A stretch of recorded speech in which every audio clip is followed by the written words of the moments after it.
नमस्कार, मैं रफी और आप देख रहे हैं डीएनएन इंडिया। विधानसभा स्पीकर वासुदेव देवनानी शनिवार को अजमेर दौरे पर हैं। शनिवार सुबह करीब 10 बजे स्पीकर देवनानी की ओर से जेएलएन अस्पताल से लेकर बॉयज पीजी तक सड़क निर्माण के कार्य का शुभारंभ किया गया। करीब 28 लाख रुपए की लागत से सड़क का निर्माण किया जाएगा। विधानसभा स्पीकर वासुदेव देवनानी शनिवार को अजमेर दौरे पर हैं। शनिवार सुबह 10 बजे के करीब स्पीकर देवनानी की ओर से जेएलएन अस्पताल से लेकर बॉयज पीजी तक सड़क निर्माण के कार्य का शुभारंभ किया गया। करीब 28 लाख रुपए की लागत से सड़क का निर्माण किया जाएगा। स्पीकर देवनानी ने कहा कि अजमेर में विकास निरंतर चल रहा है, उसी के तहत सड़कें भी लगातार वार्ड और कॉलोनी सहित मुख्य मार्गों पर बनती जा रही हैं। इसी के तहत जेएलएन अस्पताल के बाहर भी सड़क बनने जा रही है, जिसकी लागत लगभग 28 लाख रुपए है।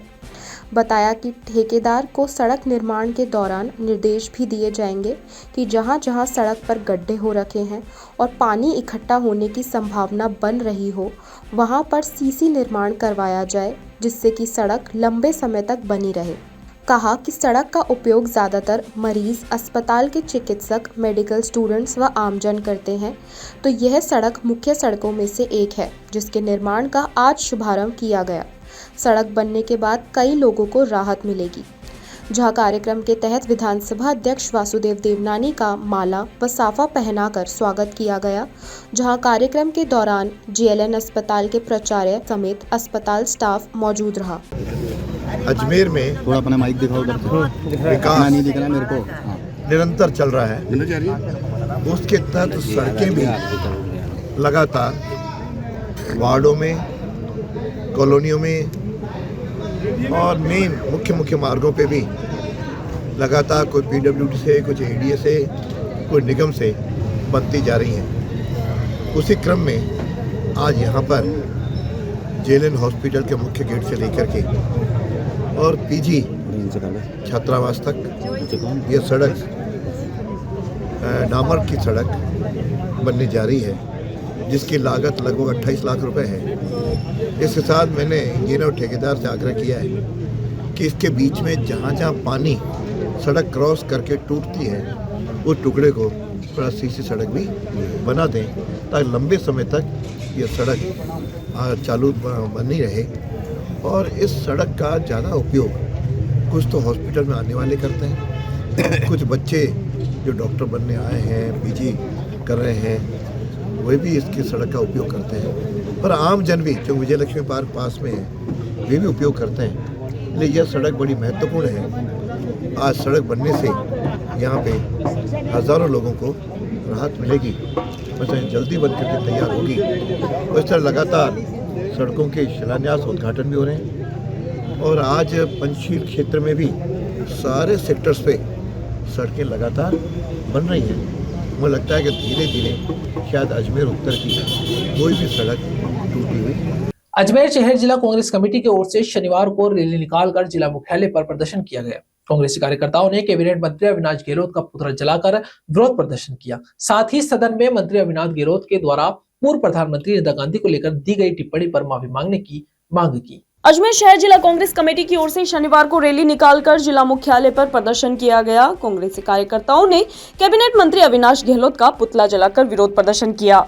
साथ ही सदन में मंत्री अविनाश गहलोत के द्वारा पूर्व प्रधानमंत्री इंदिरा गांधी को लेकर की गई टिप्पणी पर माफी मांगने की मांग भी रखी है। इस मौके पर शहर अध्यक्ष विजय जैन, कांग्रेस नेता राकेश पारिक, महेंद्र सिंह रलावता, पूर्व मंत्री नसीम अख्तर सहित अन्य कार्यकर्ता मौजूद रहे। शहर जिला कांग्रेस कमेटी के अध्यक्ष विजय जैन ने कहा कि विधानसभा में जो बीजेपी सरकार की मंत्री अविनाश गहलोत के द्वारा देश की पूर्व प्रधानमंत्री इंदिरा गांधी पर जो टिप्पणी की गई है, उसका कांग्रेस कमेटी निंदा करती है। पूर्व प्रधानमंत्री इंदिरा गांधी के लिए जिन शब्दों का प्रयोग किया गया है वह गलत है। मंत्री इस पर माफी मांगे, अन्यथा कांग्रेस उग्र प्रदर्शन करेगा। साथ ही कहा कि बीजेपी की अब आदत बन चुकी है कि वह प्रतिष्ठित शख्सियतों पर टिप्पणी करने की। पूर्व में अमित शाह द्वारा अंबेडकर साहब के लिए की गई और अभी इंदिरा गांधी पर, जो अशोभनीय है। कहा कि प्रदेश अध्यक्ष सहित 6 विधायकों को भी निलंबित किया गया है। विधानसभा और सरकार से हमारी यही मांग है कि सभी के निलंबन को वापस लिया जाए। वहीं दूसरी ओर राजस्थान प्रदेश कांग्रेस कमेटी के सदस्य महेंद्र सिंह रलावता ने कहा कि सदन में ओछी मानसिकता के साथ की गई भारत रत्न सम्मानित पूर्व प्रधानमंत्री इंदिरा गांधी पर टिप्पणी निंदनीय है। इसका विरोध करने के साथ ही निलंबित नेताओं के फैसले को वापस लेने की मांग की है। नेता प्रतिपक्ष द्रौपदी कोली ने कहा कि निलंबित करने का विषय एक सोची समझी साजिश है। बीजेपी सरकार द्वारा पूर्व के बजट की योजना ही क्रियान्वित नहीं हुई तो नए बजट की योजनाएं क्रियान्वित होना मुश्किल है। वहीं दूसरी ओर कांग्रेस नेता हेमंत भाटी ने कहा कि संसदीय भाषा का प्रयोग किस तरह से करना चाहिए मोदी जी को अपनी कैबिनेट को बिठाकर समझाना चाहिए। जनता से झूठे वादे कर आप सत्ता तो हासिल कर सकते हैं, पर दिलों में जगह बनाने के लिए अच्छी और मर्यादित भाषा का प्रयोग होना चाहिए। हमारे राजस्थान विधानसभा के अंदर जिस तरह कल राजस्थान सरकार के कैबिनेट मंत्री अविनाश गहलोत जी ने जो हमारे देश की भारत रत्न से सम्मानित पूर्व प्रधानमंत्री स्वर्गीय इंदिरा गांधी जी के लिए शब्द गए, उसकी घोर निंदा करते हैं। और अविनाश जी गहलोत साहब, आप माफ़ी मांगे देश से, आप माफ़ी मांगे उन महापुरुषों के लिए जो अपशब्द कह रहे हैं। चाहे भारतीय जनता पार्टी की आदत हो चुकी है, पहले बाबा भीमराव अम्बेडकर जी के लिए जो उनके अपशब्द गए गृह मंत्री अमित शाह जी द्वारा, मोदी जी द्वारा जिस तरह नेहरू जी की निंदा करते आ रहे हैं, उसी तर्ज पर जो है भारतीय जनता पार्टी के मंत्री ने आज इंदिरा गांधी जी की जो उनके लिए जो शब्दों का उपयोग किया है अशोभनीय है। इस तरह अगर उस शब्दों का विरोध करने पर टीकाराम जी जूली, राजस्थान प्रदेश कांग्रेस कमेटी के हमारे प्रदेश अध्यक्ष माननीय गोविंद सिंह जी डोटासरा जी ने अगर विरोध किया तो उस पर निलंबन करना, उनका जिस पूरे जो हमारे सेशन के लिए उन्होंने निलंबन किया उसकी घोर निंदा करते हैं। उनका निलंबन वापस लिया जाए और जो है गहलोत जी आप माफ़ी मांगे, साथ ही भजन लाल सरकार पूरी माफ़ी मांगे, देश से माफ़ी मांगे कि इस तरह बिगड़े शब्द अगर महापुरुषों के लिए बोले तो कांग्रेस कभी बर्दाश्त नहीं करेगी और हम सड़कों पर उतरकर बड़ा आंदोलन करेंगे। आज हमने यहाँ अजमेर शहर जिला कांग्रेस कमेटी की ओर से यहाँ जो है जिला कलेक्ट्रेट के ऊपर एक यहाँ भजन लाल सरकार का, भारतीय जनता पार्टी सरकार का पुतला दहन किया है और विरोध प्रदर्शित किया है कि इस तरह से अगर आपने अमर्यादित शब्दों में उन महापुरुषों के लिए अपने वक्तव्य कहे तो ये कभी कांग्रेस बर्दाश्त नहीं करेगी। सरकार ने जो भागने का प्रयास किया है उनकी कलाई सामने खुल गई है। इस बजट के अंदर अजमेर को कुछ भी प्राप्त नहीं हुआ। इस बजट के अंदर पिछले साल के बजट में 95% के कामों की कोई शुरुआत नहीं हुई।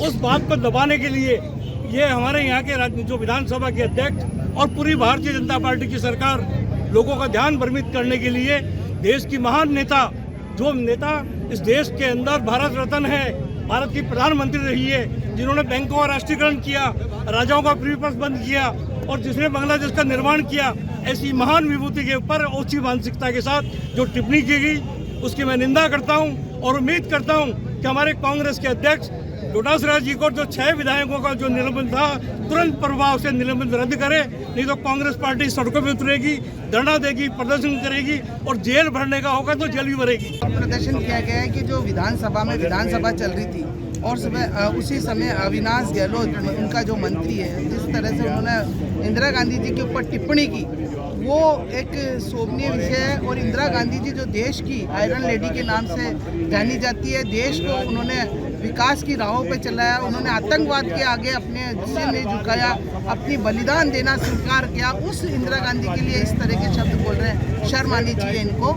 और जिस प्रकार से अगर हमारे कांग्रेस के विधायक और डोटासरा जी ने विरोध किया तो उनको निलंबित कर दिया गया, ये मतलब सोची सची समझी चाल है इनकी, क्योंकि ये नहीं चाहते कि विधानसभा में जो विधेयक जो इन्होंने बजट लाए हैं वो न तो जनता के पक्ष का बजट है, न जनता के लिए कोई उसमें कोई लाभ देने वाली बातें हैं। पिछला जो बजट है उसको ही क्रियान्वित नहीं किया गया, वही नहीं क्रियान्वित हुआ तो ये नया बजट क्या क्रियान्वित होगा। तो इसलिए ये इस तरह से चाहते हैं, गुमराह करना चाहते हैं, जनता को गुमराह करना चाहते हैं। जब तक उनका हमारे विधायकों का निलंबन और डोटासरा जी का निलंबन निरस्त नहीं होगा, कांग्रेस सड़कों पर नजर आएगी आपको इसी तरह से धरने। आज क्या किया गया है इसको? आज हमारे धरना प्रदर्शन करते हुए हमने पुतले का जनता पार्टी के मंत्री का, और उसके बाद अगर आगे और आदेश आएंगे पीसीसी से उसी प्रकार से इसमें धरना प्रदर्शन भूख हड़ताल जो भी करना होगा हम करेंगे पार्टी के लिए। प्रधानमंत्री इंदिरा गांधी जी के लिए जो शब्दों का प्रयोग किया गया है, हम सभी कांग्रेस उसका विरोध कर रहे हैं और जब तक वो माफ़ी नहीं मांगते ये विरोध चलता रहेगा। और संसदीय भाषा का प्रयोग किस तरह करना चाहिए, मोदी जी को अपनी पूरी कैबिनेट को बिठा के समझाना चाहिए कि जनता को झूठे वादे करके आप सत्ता तो हासिल कर सकते हैं, मगर दिलों में जगह बनाने के लिए अच्छी। कर्नाटक कैबिनेट मिनिस्टर बीजेड जमीर अहमद खान ने अजमेर पहुंचकर अपने काफिले के साथ सूफी हजरत ख्वाजा मोइनुद्दीन हसन चिश्ती रहमतुल्लाह अलैह की दरगाह पर अकीदत की चादर और फूल पेश किए। इस मौके पर बेंगलुरु से मुस्लिम लीडर अल्ताफ खान और अकबर साहब भी मौजूद रहे। कर्नाटक कैबिनेट मिनिस्टर बीजेड जमीर अहमद खान ने अजमेर पहुंचकर अपने काफिले के साथ सूफी हजरत ख्वाजा मोइनुद्दीन हसन चिश्ती रहमतुल्लाह अलैह की दरगाह पर अकीदत की चादर और फूल पेश किए। इस मौके पर बेंगलुरु से मुस्लिम लीडर अल्ताफ खान और अकबर साहब भी मौजूद थे। जमीर अहमद दरगाह जियारत के बाद जुम्मे की नमाज भी अदा की और खास व आम जायरीन में अपने हाथों से लंगर भी तस्कीम किया। कर्नाटक कैबिनेट मिनिस्टर बीजेड जमीर अहमद खान ने इस दौरान मीडिया से रूबरू होते हुए कहा कि देश भर में वक्फ जायदाद को लेकर एक बड़ी जंग छिड़ी हुई है। बीजेपी हिंदू मुस्लिम और मुस्लिमों की वक्फ जायदाद पर बुरी नजर रखी हुई है। उन्होंने बताया कि कर्नाटक में दानी लोगों ने अपने घर खानदान की परवाह किए बगैर मुस्लिम कौम की भलाई के लिए 1,12,000 एकड़ जमीन वक्फ की, लेकिन 20,300 एकड़ जमीन ही अब रह गई है। बाकी जमीन पर गैर कानूनी कब्जे हो चुके हैं। ऐसे में हम उसे खाली करवाने में जद्दोजहद कर रहे हैं। जमीर अहमद ने कर्नाटक में बीजेपी पर जमकर निशाना साधते हुए कहा कि बीजेपी वाले शरारत करते हैं, वो कुछ भी कर सकते हैं। एक हिंदुस्तान ही ऐसा मुल्क है जहां तमाम मजहब के लोग प्यार, मोहब्बत और भाईचारे से रहते हैं। बीजेपी के देश भर में विकास कार्य कम और हिंदू मुस्लिम की बातें ज्यादा दिखाई देती है। जमीर अहमद ने नीतीश कुमार और चंद्रबाबू नायडू के समर्थन वाली सरकार को 2 पिलर वाली हुकूमत बताया और कहा अगर इनमें से एक भी पिलर हिला दो तो मोदी हुकूमत गई। वहीं इस दौरान दरगाह के गदीनशीन सैयद बाकर हाशमी ने सबको जियारत कराई और दस्तारबंदी कर खुसूसी दुआओं से नवाजा और सैयद असगर हाशमी, सैयद सलमान हाशमी ने मेहमानों को तबरुक पेश किया। इस तरह सैयद शकील अहमद चिश्ती ने सभी अल्ताफ खान को भी तबरुक भेंट किया। इसी तरह सैयद शकील अहमद चिश्ती ने भी अल्ताफ खान को भी तबरुक भेंट किया। नहीं, हम लोग अभी देखे होंगे आप, बहुत से बीजेपी वालों ने बहुत बड़ा इशू कर दिया था हाल ही के अंदर। हमारी जब मंत्री बनने के बाद जो हमारा वक्फ अदालत करके, अभी वक्फ अदालत क्यों करने की वजह क्या है, जो दानी लोग जो दान किए, ये कोई भी गवर्नमेंट से दी हुई जगह नहीं। अभी कर्नाटका की बात नहीं कर रहा हूँ, ये गवर्नमेंट से दी हुई जगह नहीं, ये दानी लोग दान करने लगा। हमारे टोटल कर्नाटका के अंदर टोटल 1,12,000 एकड़ दानी लोग दान किए। दान क्यों करते हो? हमारी इसका कौम का फायदा पहुंचे करके। अभी उनके भी रिश्तेदार होते हैं, बीवी के रिश्तेदार होते हुए भी वफ़ क्यों करते हैं? हमारे कौम को फायदा पहुंचना करके। इस वजह से मैं वफ़ अदालत रख के हमारी वफ़ 1,12,000 के अंदर, हमारी वफ़ के अंदर बची खाली 20,300 एकड़ बची है। बचत की पूरा इंकरेजमेंट हुआ है। वो इसके अंदर मैं इंकरेजमेंट निकाल के वफ़ की जगह वापस लेने के लिए उसका जद्दोजहद करो। देखे होंगे बीच में कर्नाटका के अंदर बीजेपी वालों ने क्या शरारत की, आप लोग अच्छी तरह से जानते हैं। वो कुछ भी करने दो, हम वफ़ की जगह के लिए हम वो जो भी इंक्रोचमेंट किया उसको इंक्रोचमेंट खाली कराएंगे। अभी मैं भी बहुत से देश में गया हूँ, मेरे ख्याल से खासकर हमारे हिंदुस्तान के अंदर, खासकर कर्नाटका में भी बोलता हूँ मैं, क्योंकि कर्नाटका में बड़ा पला हूँ मैं, कर्नाटका में मैं नज़दीक से देखा हूँ आवाम के अंदर। मेरे ख्याल से पूरे हिंदुस्तान की बात कर रहा हूँ मैं, पूरे हिंदुस्तान के अंदर जो हिंदू, मुसलमान, सिख, ईसाई जो भाईचारा से है ना, कोई दूसरे इसके अंदर नहीं है। तो इसको क्या है, बीजेपी वालों को क्या है, अभी उन लोगों का डेवलपमेंट वर्क नहीं है, खाली हिंदू मुसलमान।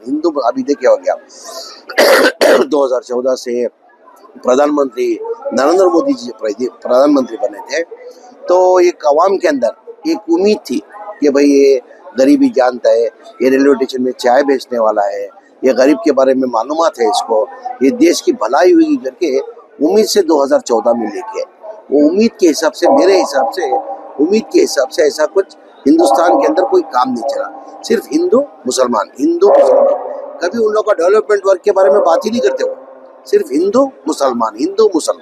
अभी आवाम को भी धीरे धीरे समझ ही आ गया कि ये लोग खाली इनकी सियासत के फायदे के लिए हम लोग भाईचारे के लिए हिंदू मुसलमान करके ला रहे करके आवाम को भी थोड़ा यहाँ रुकते हैं छोटे से ब्रेक के लिए, जल्द हाजिर होंगे खबरों के नए सफर के साथ।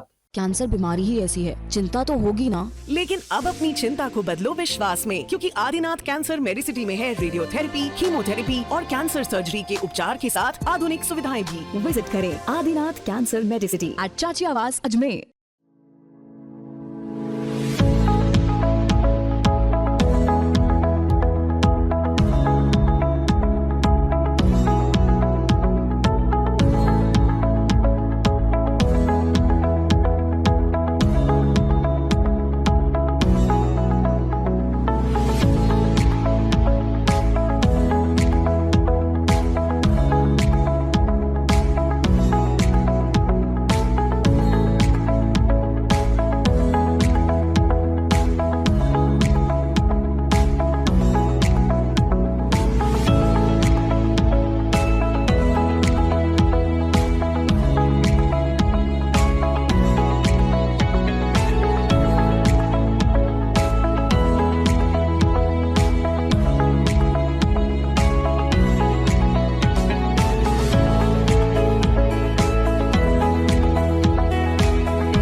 Excited?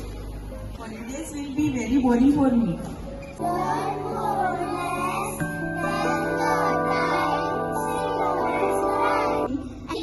For using black rice and sugar. This black rice has a very unique flavor. Ajmer के राजकीय जवाहरलाल नेहरू चिकित्सालय में जवाहर फाउंडेशन द्वारा निर्मित स्वाभिमान भोज रसोई में शनिवार से मरीजों के परिजनों को मात्र 1 रुपए में स्वाभिमान भोज की सौगात मिली है। शनिवार सुबह विधानसभा अध्यक्ष वासुदेव देवनानी व जवाहर फाउंडेशन द्वारा जेएलएन मेडिकल कॉलेज के ऑडिटोरियम में आयोजित समारोह में इस रसोई का उद्घाटन किया गया। अजमेर के राजकीय जवाहरलाल नेहरू चिकित्सालय में जवाहर फाउंडेशन द्वारा निर्मित स्वाभिमान भोज रसोई में शनिवार से मरीजों के परिजनों को मात्र 1 रुपए में स्वाभिमान भोज की सौगात मिली है। शनिवार सुबह राज्य विधानसभा के अध्यक्ष वासुदेव देवनानी जवाहर फाउंडेशन द्वारा जेएलएन मेडिकल कॉलेज के ऑडिटोरियम में आयोजित समारोह में इस रसोई का उद्घाटन किया गया। स्वाभिमान भोज में 1 रुपए की थाली में चिकित्सालय में भर्ती मरीजों के परिजनों को शुद्ध सात्विक भोजन परोसकर बैठाकर खिलाया जाएगा।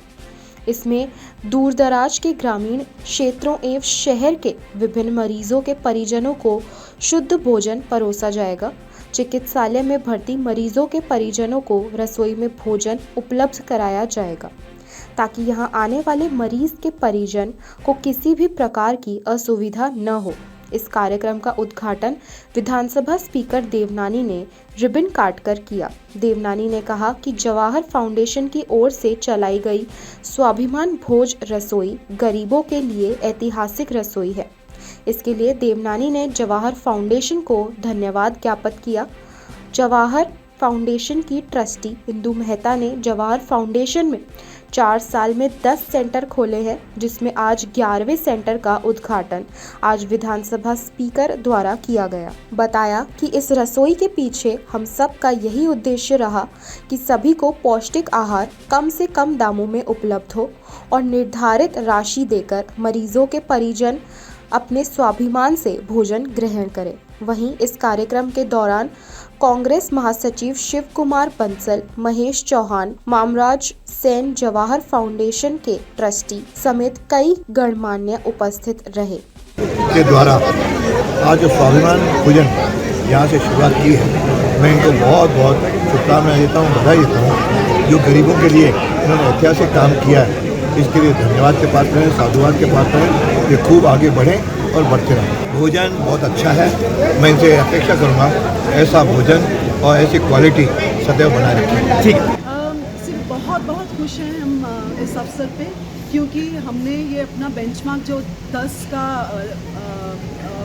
हमारे 4 साल में हमने 10 सेंटर्स खोले थे, ये हमारा 11वां है। तो शुभारंभ है एक और कड़ी का। हमारी फाउंडर जी की, हमारे रिजू झुनझुनवाला जी की, उनकी यही सपना था कि इस प्रोग्राम को हम जितना आगे से आगे बढ़ा सकें। सो इस साल में हम शुभारंभ है एंड देखिए आगे और भी ऐसे प्रोग्राम्स हम करते रहेंगे एंड और सेंटर्स का आयोजन करेंगे। अगर ऐसे ही सरकार का और बाकी संस्थानों का हमारे साथ जुड़े रहें और उनका सहयोग रहे तो हम लोग ये आगे और प्रोग्राम बढ़ाएंगे। मैडम, केवल ₹1 में भोजन दिया जा रहा है, क्या उद्देश्य है? उद्देश्य ये है कि भोजन का कॉस्ट, पौष्टिक भोजन आप सबको मालूम है कि कितने इट कैन कॉस्ट। हम लोगों को तो ₹30 पड़ता है भोजन घर पे जो हमारी कॉस्ट है, लेकिन rest of the funds are funded by हमारा ऑर्गेनाइजेशन जवाहर फाउंडेशन एंड उसके आगे हम हर एक को चाहते हैं कि अपने स्वाभिमान के साथ वो भोजन करें, इसलिए वो ₹1 की राशि हम सिर्फ एक नोशनल टोकन अमाउंट है ताकि उनको ये लग सके कि वो खुद अपना भोजन खरीद के खा रहे हैं एंड वो हमारे साथ बराबरी से खा सके ताकि उनको कोई भी चैरिटी या कम वर्ग के होने का कोई ऐसा एहसास ना रहे। अजमेर के वैशाली नगर स्थित बधिर उच्च माध्यमिक विद्यालय में वार्षिक मेले का आयोजन हुआ, जिसके अंतर्गत विद्यालय के विद्यार्थियों द्वारा आर्ट, क्राफ्ट एंड सिलाई प्रशिक्षण के तहत विभिन्न स्टॉल्स लगाई गई। अजमेर के वैशाली नगर स्थित बधिर उच्च माध्यमिक विद्यालय में आज वार्षिक मेले का आयोजन हुआ, जिसके अंतर्गत विद्यालय के विद्यार्थियों द्वारा आर्ट, क्राफ्ट एंड सिलाई प्रशिक्षण के तहत विभिन्न स्टॉल्स लगाई गई। विद्यालय के प्राचार्य ने जानकारी देते हुए बताया कि inner wear club, Indian ladies club, Maheshwari महिला मंडल, अग्रवाल महिला समिति समेत विभिन्न खाने पीने के स्टॉल्स व खेलकूद के कार्यक्रम आयोजित किए गए। बताया कि इस मेले के अंतर्गत ड्रॉ निकाला जाएगा, जिसमें प्रथम, द्वितीय व तृतीय स्थान पर आने वालों को पुरस्कृत किया जाएगा, जिसमें inner wheel club, Indian ladies club, Maheshwari महिला मंडल, अग्रवाल महिला समिति, जैन सोशल ग्रुप, इस प्रकार की बहुत सारी संस्थाओं के द्वारा स्टॉलें खाने पीने की, खेलकूद की लगाई गई। आज के मेले के मुख्य रूप से अतिथि के रूप में माननीय जिला कलेक्टर महोदय शायद पधार सकते हैं और ये मेले में एक ड्रा निकाला जाएगा, जिसमें 3 बड़े पुरस्कार होंगे और 4 जो है दूसरे पुरस्कार और अन्य। मेले में किस किस प्रकार की स्टॉलें लगी है आज? मेले में खाने पीने की विविध प्रकार के व्यंजन हैं, आलू की टिकिया, भेल पूड़ी, पाव भाजी, पानी बतासे, ये ऐसी स्टॉलें लगाई गई हैं। ठीक है सर, परिचय आपका? संत कुमार सिंह, प्रधानाध्यापक बद्री। खबरों के सफर में अब सिर्फ इतना ही, फिर हाजिर होंगे खबरों के नए सफर के साथ। तब तक के लिए दीजिए इजाजत। नमस्कार।